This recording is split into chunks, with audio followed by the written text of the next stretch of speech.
There is nothing worse than untapped potentials. If you know that you're made for more, this is the place. I know that every successful person I've ever met has one thing in common. They do not let themselves fall victim to their circumstances. They figure out a way to rise above it. So join me on this journey where I help you to be better, do better, and have better in life and in business. If you're feeling stuck and you're needing some practical tools, some hope to get you to that better life, this is definitely the place for you.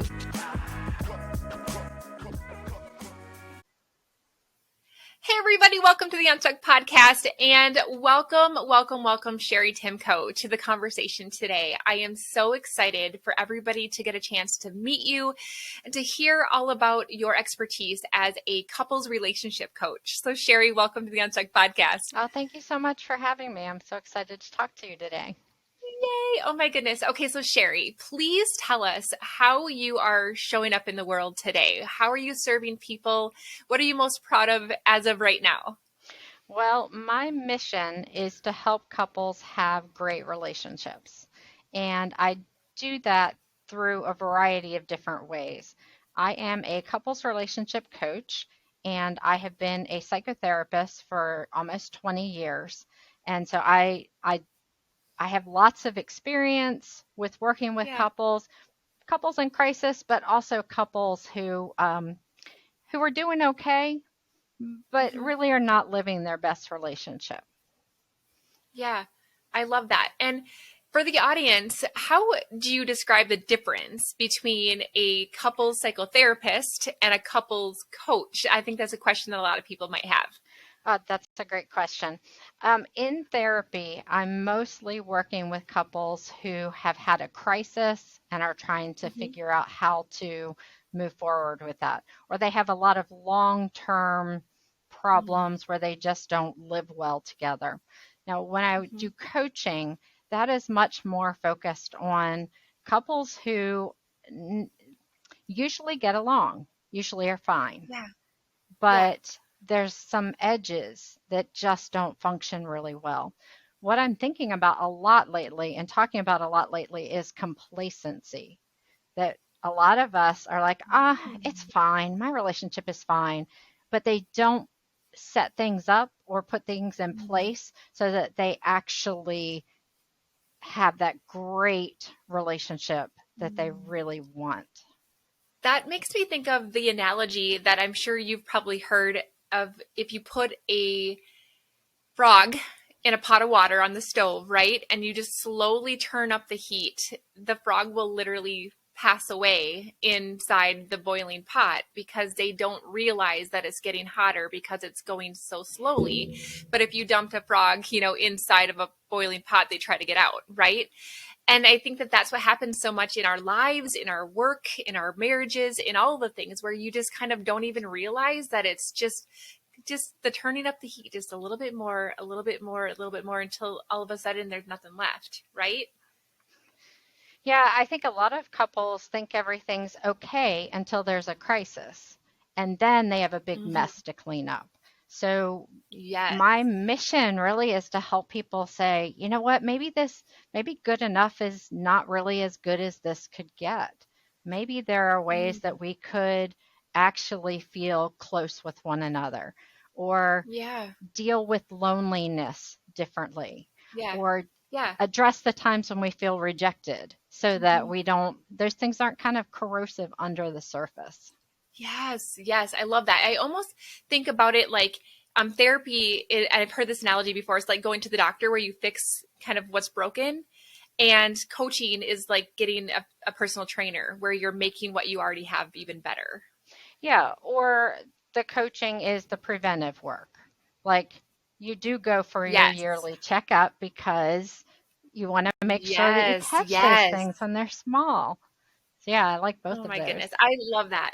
Okay, so Cheri, I have to ask because, those of us that are listening to you right now are like, but how do you know? Like, how can you help me? Like, is it just because you personally have had this beautiful life and this beautiful marriage and you have it all figured out? Is it that you have, listened to more and more people over the years? Tell me a little bit about kind of your street cred when it comes to this stuff. Oh, this is a long story. I'll try to make it short. I have an early failed marriage under my belt. I also have been married for 20 years and really did things much, much better with my husband, my current husband. And then I Yeah. also have been doing couples therapy for 20 years. So when it comes to what works with couples, I'm very nuts and bolts. I'm like, what do Mm. we need to do so that you live well together? And Okay. where are those rough spots that need to be smoothed out? So Okay. um, a lot of what I talk about with couples is that you can have a relationship that's kind of running in the background, kind of Hmm. automated, but you Right. have to have really good relationship skills, relationship habits that support Yeah. that. And those Yeah. relationship habits are these tiny little things that you sprinkle throughout your day, throughout your week, that are touch points between the two of you so that that relationship continues to grow. I love that. And I want to talk about those. I want to talk about those touch points and those habits. Like I want to get into that. First, I want you to tell me a little bit about the kind of people that you tend to work with, or even just how you felt yourself. So that person that's sitting there listening and they're like, you know, I help me to relate to that person that's listening to see if that's them when you're talking right now. Like, oh, is this me? Is this me? Is this what I need to be? Do I need to listen a little bit closer? Complacency looks like zoned out, on your phone too Okay. much. Mm, Those times when you realize you haven't actually spoken to your spouse about anything substantial in a few days. Or those times where you feel like you're really kind of missing each other. Or if you feel like we're really good co parents and we're okay roommates, but there isn't a lot else there. And then they okay. worry that, there's not anything else deeper that connects them. Okay. And describe to me what it would look like on the other end of that. When you have really good habits and you've done all of the things and you're a good student to all of the things that you're going to teach us today. What does that life look like? And let us kind of paint a vivid picture of what it could be. When you guys are in sync, your relationship becomes a springboard. There's a sense of safety and connectedness that just is permeated through everything in the relationship. So that happens without putting a lot of time or energy into it. Like the times when you Okay. show up are kind of built in so you don't have to think about it. And you can take that energy that comes from that security, that connection, and go and do all sorts of other things in the world. You'll That relationship won't feel like it's dragging you down in the background. Mm, yeah. I love that. And you feel, do you find that people have kind of shared goals, or at least they respect each other's goals in this space? Like, yeah, tell me a little bit more about just what that would feel like when we're in our prime. Yeah, it feels like flow, but it feels like flow Mm, going on in the background. So every okay. couple comes together in a very unique way. So what Okay. works for one couple is not going to be a Mhm. formula that works for another couple. Okay. They're Okay. looking for those touch points and that connection that means the most to them and is easy for them to do. So Okay. what that feels like is like that deep trust where you know your partner really well and you know how they're thinking and feeling about things. Hmm. Um, and that kind of the word that keeps coming to me is it permeates everything. It's like it just is that solid base where you can Okay. trust and move forward without thinking too much about that. And tell me a little bit, Cheri, if you would, what things maybe that you did in your first marriage, or what things you've seen in your 20 years of psychotherapy, or what things you see people doing that maybe is sabotaging their marriage and their situation, so that we can paint a picture of some of the things that we might be doing that are actually counter productive on this mission? One of the biggest mistakes that couples do is that they miss the easy stuff. They say it doesn't matter that much. So this sounds so stupid, and I know it does, but one of the things that I tell couples is, like, do you make eye contact? When the other person walks in the room, do you stop what you're doing and look up and actually look happy to see them? Like, this is such a minor thing, but we skip that stuff. It's common for couples to not say good morning, not say good night at the end of the day, not make eye contact. They just kind of are in their own little world, and then they expect their relationship to be deep and fulfilling, or that they can go on a date and they're going to be like in sync. But when you don't do that little stuff, you go on a date or you go on vacation and it can be fireworks because you don't feel that connection. Yeah, that is so powerful. And you think about it, I was never a real big dog person, but we have a dog and I love her so much. And the reason I love her so much is because she's so stinking happy whenever she sees us. It's like she hasn't seen us for years and it's been, 10 minutes. And I think that we can learn a lot about our pets, or from our pets, about our spouses, right? Because it's like, do I treat my husband with the same amount of excitement that my dog treats me when she gets to see me, right? And I think that, in my mind, I think the mindset that I've had is that marriage is hard. Because you hear from people that say like marriage is work and marriage is, and you have to work at it and all the things, which I think is true. But what you're saying is that if you can get in sync and do the little things that you don't think matter, you don't necessarily need to put in the big muscle work later. Is that kind of what you're saying? Yeah, it's like putting a drop of water in your bucket every day, and eventually that bucket gets filled, versus thinking that you're going to fill that bucket once a week or once a month, and then in between it's going to be fine. Okay.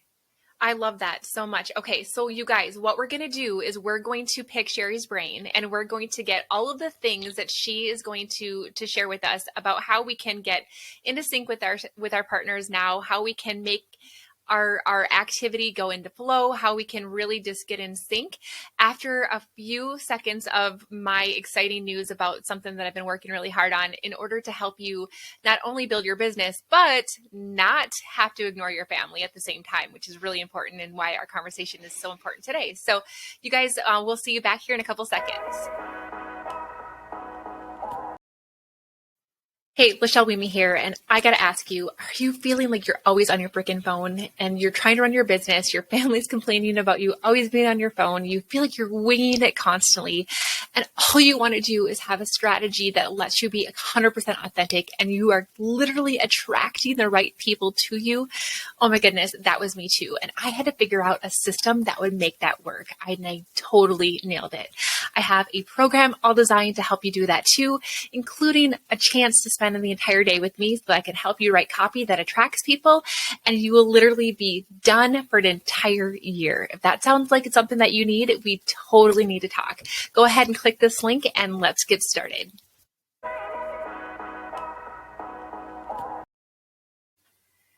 Okay, Cheri, so I cannot wait to hear, what the heck do I need to start doing today? Or what do I need to keep doing today so that I can make my marriage, like you said, kind of effortless, where we just are in sync with one another and we know that we're showing each other that appreciation so that it doesn't have to be so much, hard work, or you don't have to have those big crucial conversations because you're already kind of doing the little drips each day, right? So tell us what that means and what we can start doing.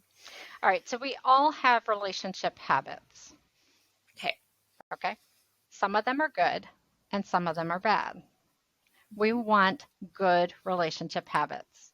The good relationship habits are the things that we do every day that either keep us connected or are missed opportunities with our partner. So, for instance, if your thing is saying good morning, that would be something that happens in your relationship every day. You don't have to think about whether it's going to happen. You just have to make sure to show up to have that happen. Now, every couple is going to choose different things. It may be that good morning isn't the time when you're going to, have a moment. It might be at the end of the day. But you would think about and be intentional about having those touch points that happen. Now, if your thing is coffee, that may be a good example. Maybe every morning you bring your partner a cup of coffee. And some mornings you hand it to them and you're like, good morning. And other mornings you're like, good morning. How's your day look? What's going on for you? How'd you sleep? So it isn't that the in exchange is the same every morning. And it's not that every single exchange is going to be like this deep connecting moment, but some of them are. And when you bring that positive energy to some of them, then that's worth it to do every day, because some of those are going to be that more connecting, that deeper connection that happens. Okay. And do you find that couples, you said that not every couple is going to be the same, but do you find that what, makes one person in a relationship light up doesn't necessarily make the other, and vice versa? So what advice do you have for that? Yeah. So you want to start with stuff that is good for both of you.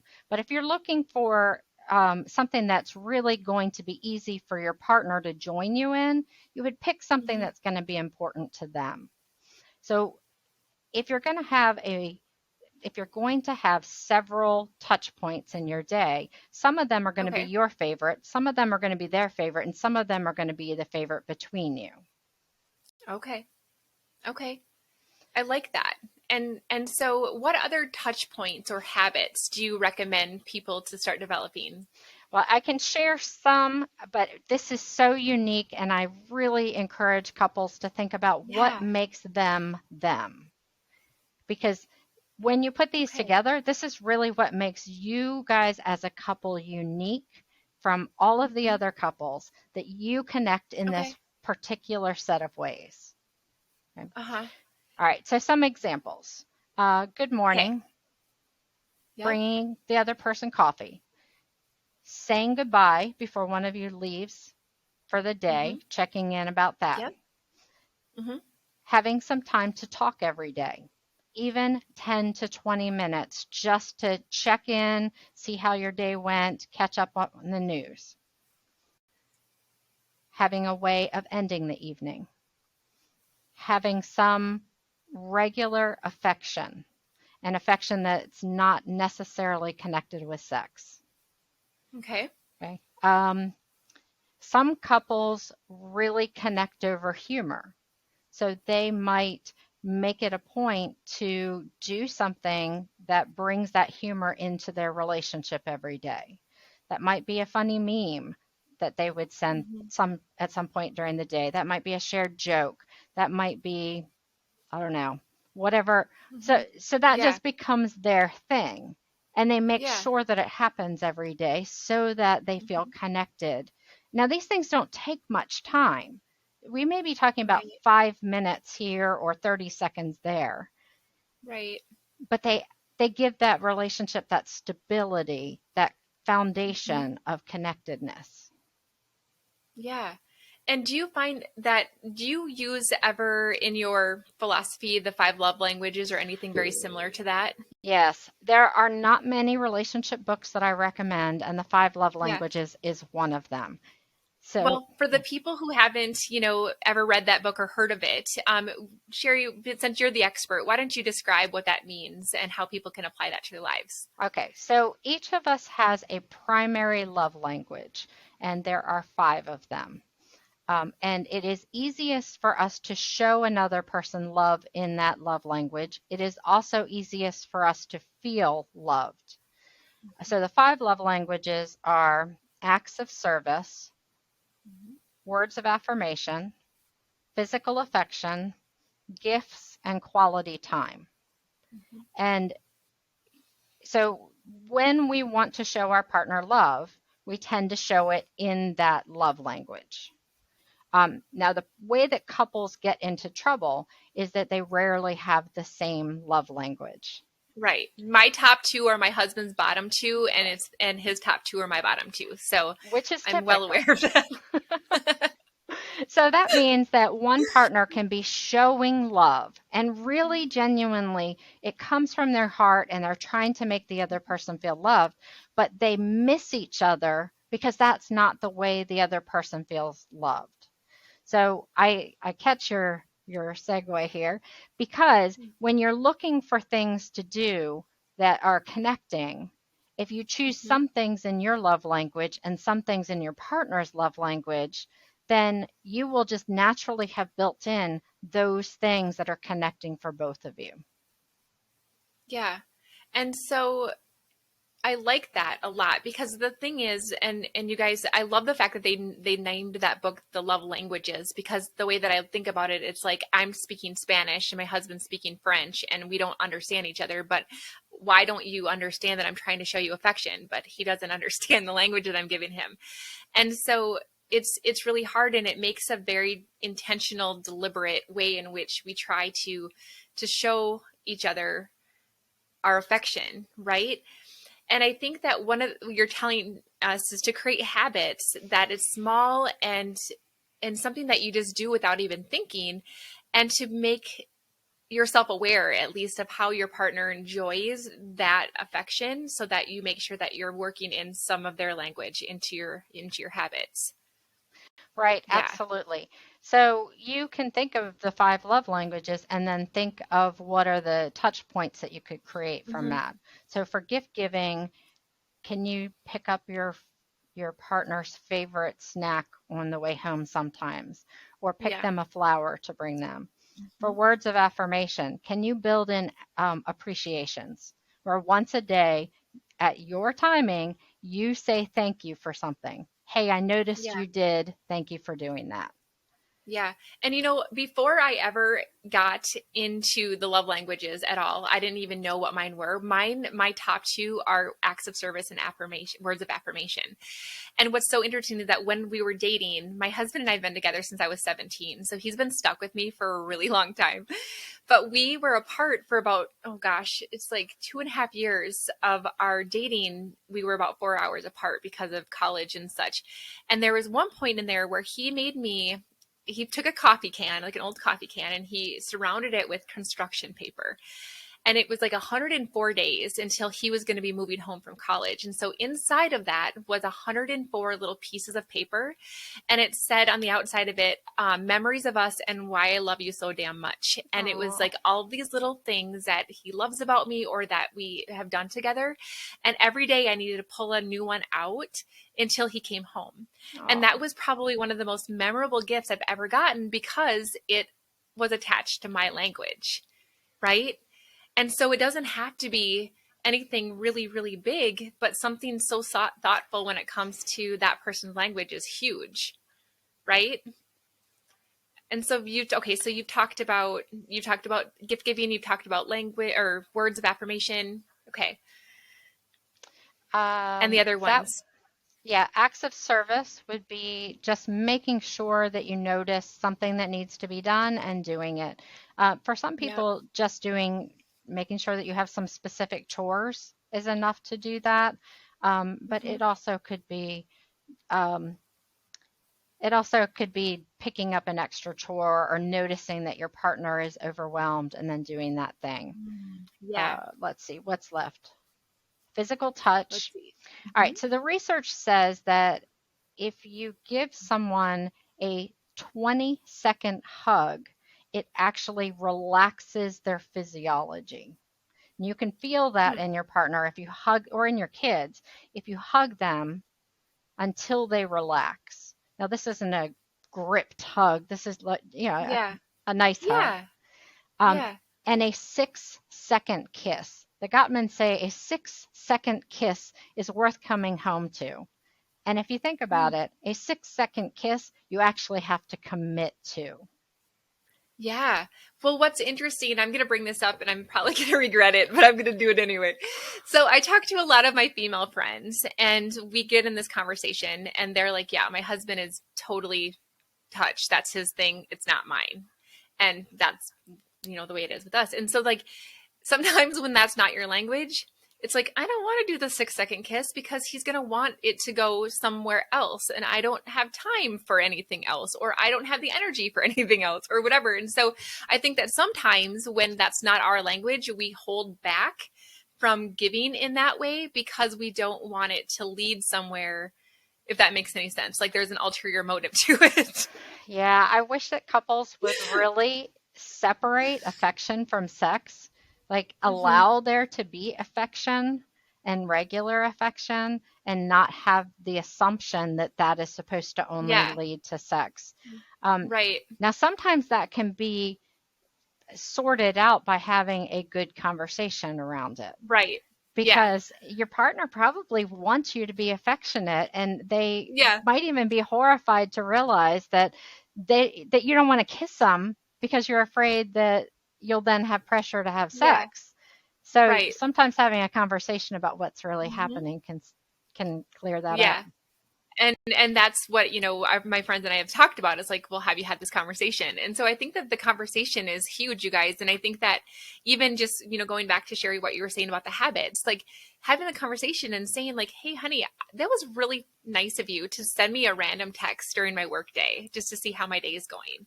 Like for me, words of affirmation, that's huge, right? So he was thinking of me during the day and he shot me a couple, a 1-sentence text message. And that's huge. And so by me just saying like, hey honey, that really meant a lot, thank you for doing that, is going to be that positive reinforcement that he's going to want to continue that habit.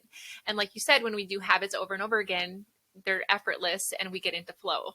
So conversations are important, right? Yes, yes, conversations are important.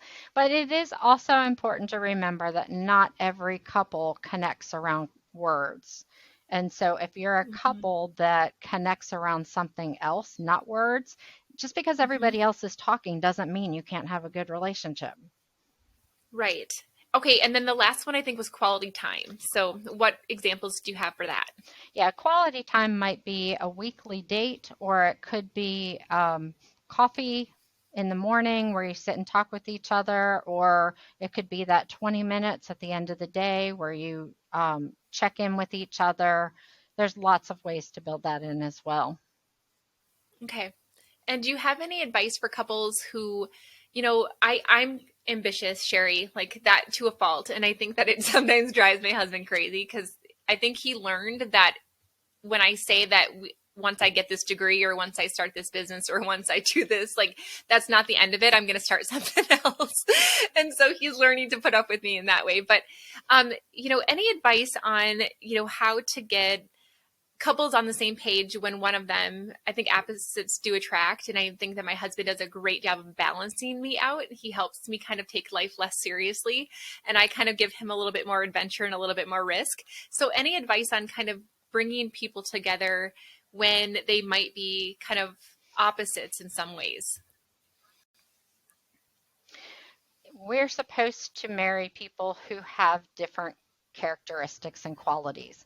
One of the one of the things is to see that as a strength to your relationship and not something to fight against. So Yeah. what you bring to that broadens the other person's perspective and experience Mm-hmm. and challenges them to look at the situation and the problem a little bit broader. So one Mm-hmm. of the really powerful things Mm-hmm. is to flip that. Instead of thinking Okay. of that as your partner is trying to pull you away from your work, see them Mm-hmm. as trying to pull you towards relaxation and rest, Yeah. so that it doesn't feel like it's contentious. It feels like it's broadening. Mm-hmm. Yeah. I love that, you guys. And I hope that that helps. I hope that my vulnerability today brings you guys a blessing because, I'm sure my husband's like, oh my goodness, what did you talk about? But I do. I believe that we all are meant to serve each other in this world, right? And Cheri, you and I were brought together for a reason. And I think that our conversation hopefully is going to spark conversation in other people's homes. And I truly believe that when our relationships are healthy, then everything else in our lives in sync, and we're going to be able to achieve more in life, in business, in whatever it is, if we have our support system intact, right? And so I want to make sure that you guys listen to what Cheri is saying, because if all of a sudden you get to a point in your life where the why you did it in the first place got ignored, and now all of a sudden you've arrived and they're not there anymore, like that's not okay, right? And so I want you to think about, how can I nurture my support system? Because my support system is there to love me, and my support system is going to help me get to wherever I want to go. And so doing the little things helps to nurture that, because we can accomplish so much more together. And when I was on faculty for the graduate program that I used to teach for, I would say that out of a class of 25, we usually had at least one divorce in each class. And it's because if you don't have this solid foundation, you go through something as stressful as graduate school, and it's going to crack under the pressure. And I don't want your relationships to crack. I want them to build you up. I want them to nourish your soul. I want them to be the people who are literally on the sidelines cheering you on for when you get to where you want to go. And that's my vision. If somebody asks me, like, someday, what's your ideal life look like? And in that moment, I'm on a stage and I'm helping people, and they have light bulbs because they get it. They get to see what God has in store for them, that they're capable of it, and that if you can trust him, you can do anything. But what's important about that vision is that my family is sitting on the sidelines and they're cheering me on and they're proud of me. And after I get off stage, we go down to the beach house and we celebrate.